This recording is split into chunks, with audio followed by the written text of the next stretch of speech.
পৃথিবীতে বসেই ১০ জন সাহাবী জান্নাতের সুসংবাদ পেয়েছিলেন। তাদেরকে বলা হয় আশারায়ে মুবাশশারা।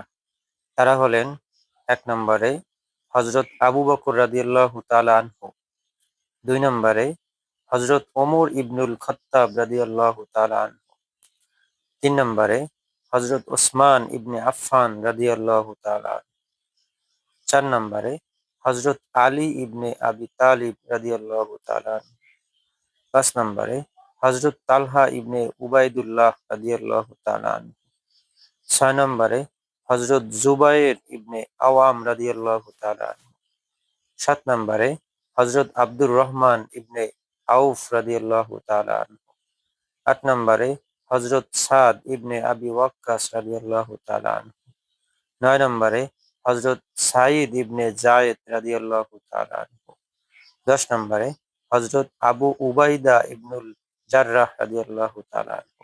সুবহানাল্লাহ! তারা কতটা ভাগ্যবান যে তারা পৃথিবীতে বসেই জান্নাতের সুসংবাদ পেয়েছিলেন।